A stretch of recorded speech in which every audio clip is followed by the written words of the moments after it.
Good afternoon, students.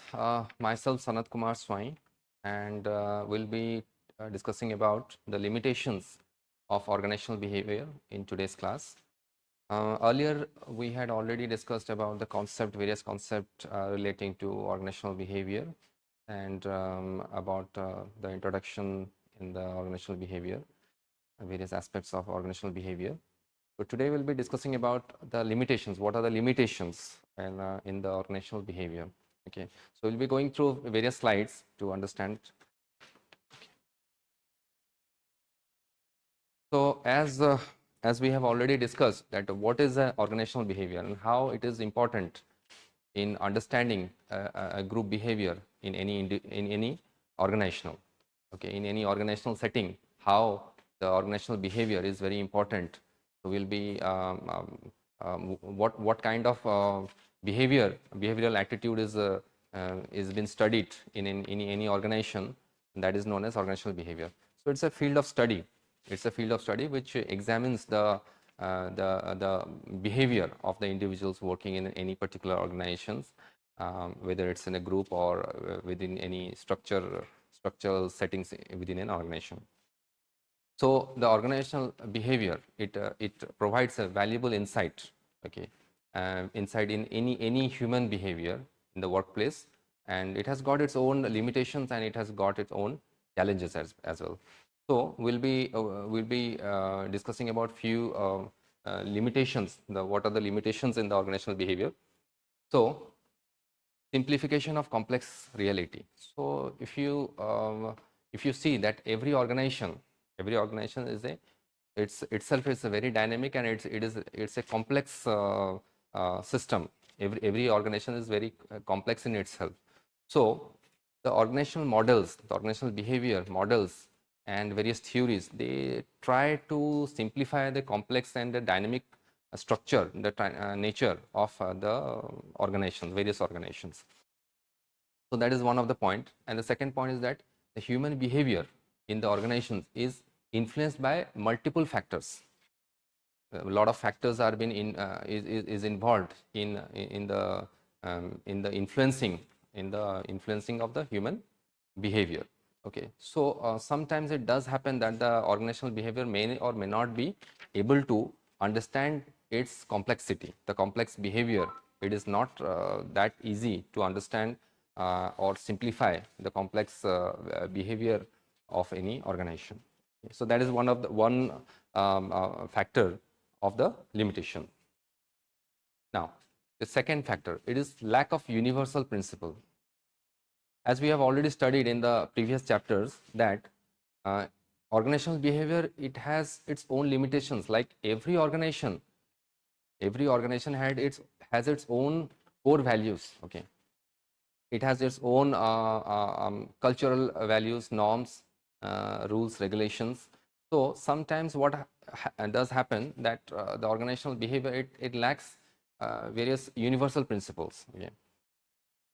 Though the managers of today's multinational organizations, MNCs, what they do is that they try to simplify and they try to make it universal.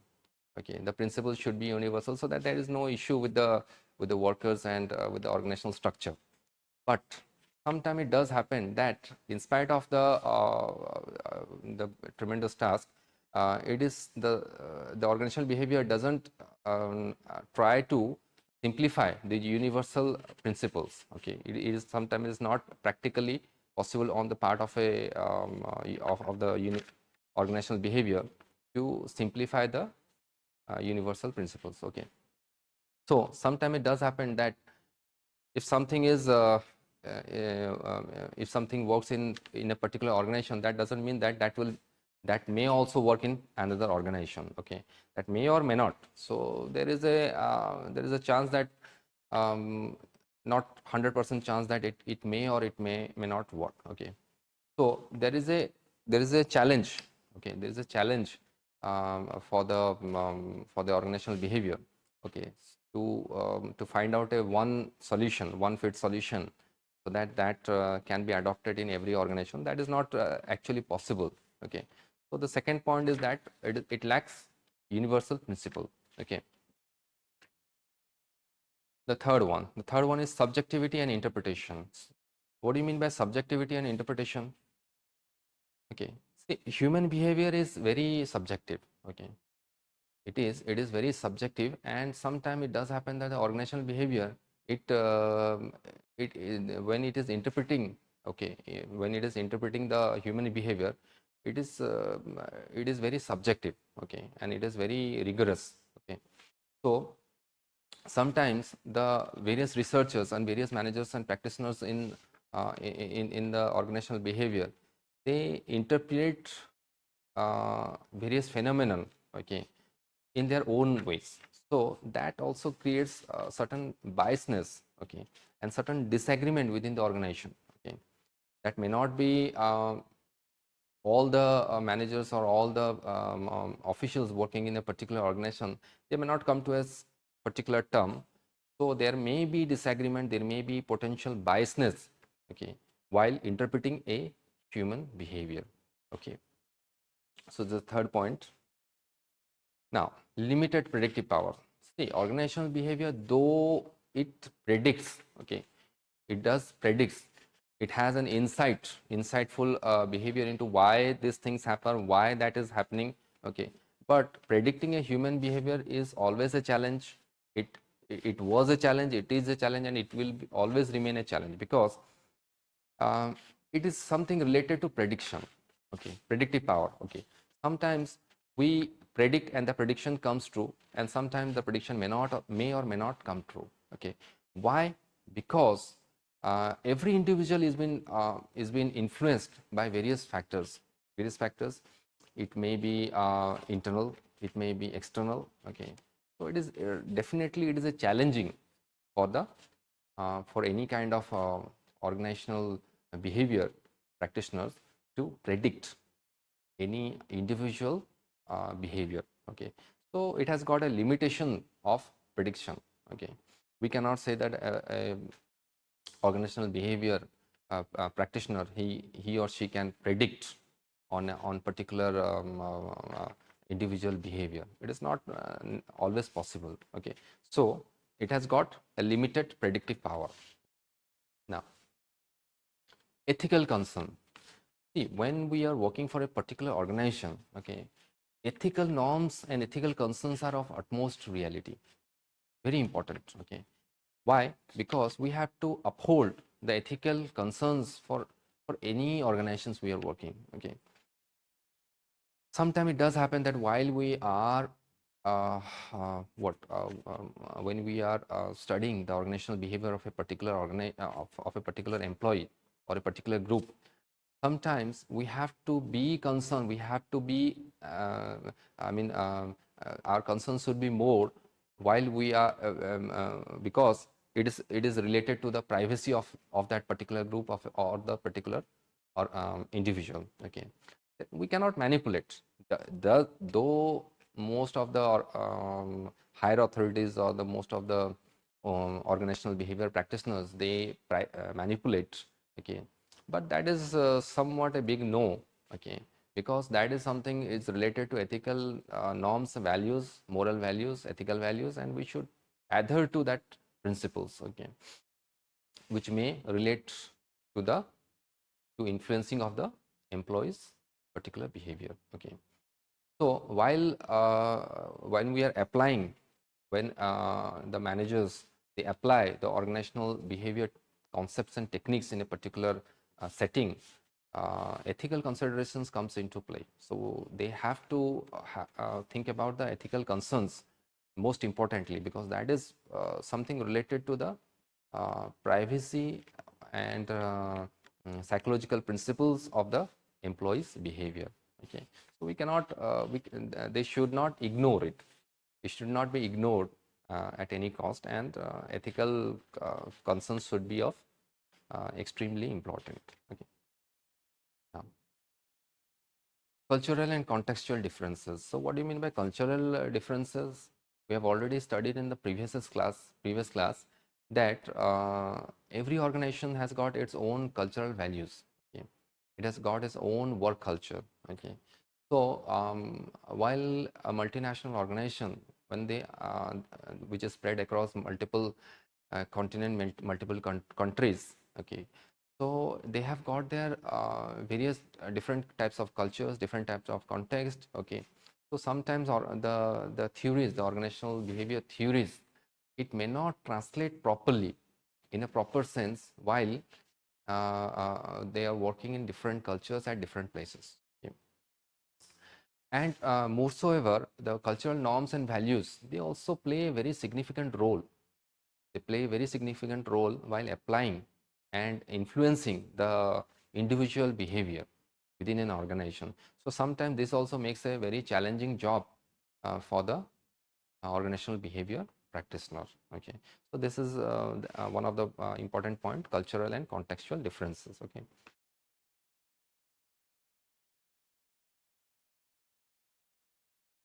Next, rapidly changing environment. Okay, um, when we are working in a particular setting, particular scenario, okay, we do not know when the environment may change. It may change all of a sudden. It may change without giving any kind of notice. It may change. Okay, there are political environment, there are physical environment, there are cultural environment. There are a lot of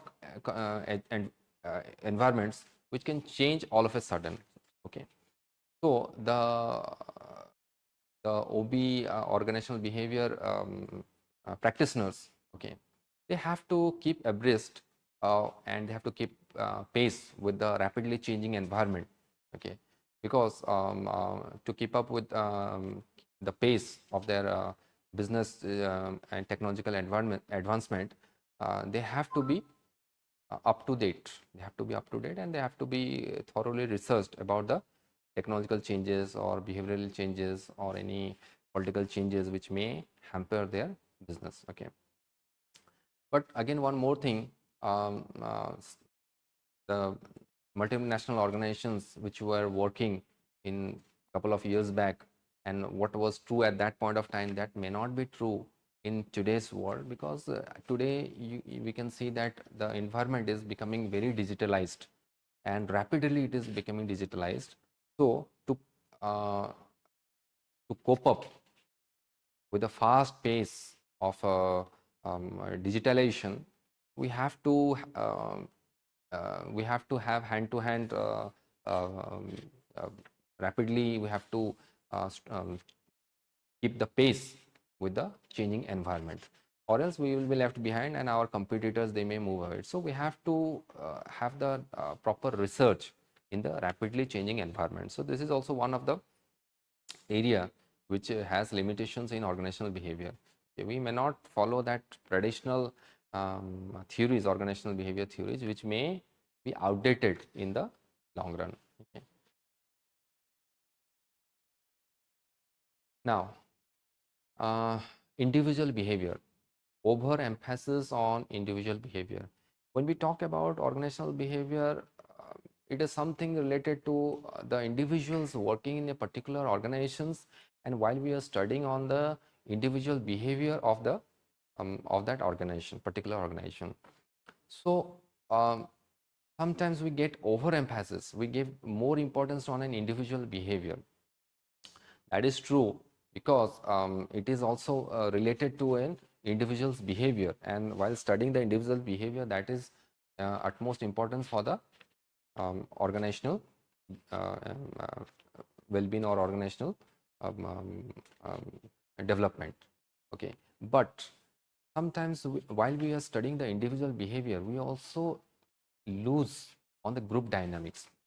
We also lose on the neglect group dynamics and also the organizational structure. Okay, so that is one of the limitations of organizational behavior. Sometimes we have to give importance to the group dynamics also, and we have to give importance to the organizational structure of an organization. That is very important. And modern organizations, they also recognize the importance of the teamwork. Okay, um, in achieving any kind of development work or success in any organization. So teamwork is also important in the development of any organization. Whereas if we are giving more importance to any individual behavior, that becomes a challenge for us to focus on the teamwork, okay, or a team dynamics or a group dynamics. So this is one of the important factor that we are giving over emphasis, we are giving over importance to individual behavior rather than a group dynamics, okay, or any organizational structure. Now, lack of comprehensive solution. Uh, while organizational behavior gives a multiple facets of solutions in understanding the group behavior of any organization, it also lacked with comprehensive solution. Okay. Uh, though the organizational behavior gives various kinds of organizational aspects such as motivation, leadership, and communication skills, but it fails to give a comprehensive solution to various kinds of complex organizational problems. Okay. Every organization has got it has got its own problems. It has got its own complex issues. So to solve it, it lacks various kinds of comprehensive solutions. So this is also one of the important factors or important limitations for organizational behavior. Now, resistance to change. Okay. The change is inevitable. Okay. Wherever we work, whatever we do, in our day-to-day life also, you may face. Okay, you may face. We all of us are facing changes in our day-to-day life also. But one question: do we really like change? Most people, they don't like change. Okay. We don't like change. We want to have that traditional way of living our life. But though there are people they love change, they like change, they want to have various kinds of um, uh, you know not a traditional way of living their life, or they want some sort of like excitement. Okay, if there is no change, there is no excitement in life. Okay, but when we are talking about an organization, and if there is a change in the organizational structure, uh, do the staff or do the people they accept the change or they resist the change? From the study, if you see, most of the employees, they resist. Okay, why they would do they resist? Okay, because there are multiple challenges while accepting the changes. Okay, so the organizational behavior, they while implementing the change, they face or they encounter various kinds of resistance. Okay, they encounter various kinds of hurdles while implementing the change in any organization. So this is also one of the limitations of organizational behavior. See, sometimes the employee they resist or they become hesitant to adopt any kind of change in their workplace. So that becomes very challenging. That becomes very cumbersome to bring about a meaningful change. So if the manager they want to bring any sort of meaningful change, then the employees have to be trained enough. They have to have a thorough research, and they have to be thoroughly um, apprised about the meaningful change before implementing the change in any kind of organization. Okay, so this is also one of the important factor. Okay, so now, coming to the last slide, we'll see that organizational behavior has its own limitations. Okay, though it is one of the most important field for understanding and improving human behavior within organization. Okay, still it lacks various kinds of um, um, um, challenges. It lacks various kinds of limitations. Okay, in in uh, um, in limitations in adopting the various kinds of structural changes within an organization. Okay, so it is also essential that we have to look about these limitations and what are the approaches, of organizational behavior, and what kind of research should be done, what kind of practice must be undertaken so that these issues can be resolved. Okay, so definitely every context has its own limitations. It has got its own set of rules and regulations. It has got its own set of issues, set of struggles. But to overcome them, there has to be a thorough research. There has to be, for like already we have said that every organizations undergo a certain change. Okay, but while adopting that change, while implementing that change, whether the staff are already apprised of that change, that's important. Okay, so if they're not apprised, there may not be any kind of meaningful change within the organization. So that is important, and definitely organizational behavior is a very important aspect of any kind of organizational change, organizational structure. And there has to be more research, there has to be more um, um, meaningful studies, meaningful insight has to be undertaken before these limitations can be studied, and these limitations can be taken into consideration. Okay, so I believe with this we have completed the limitations of the various kinds of limitations the organizational structures, organizational behavior um, they face, organizational behavior practitioners they face while implementing, while adopting various kinds of changes in the organization. Okay. So thank you very much, and with this the limitation chapter has been completed. Thank you very much.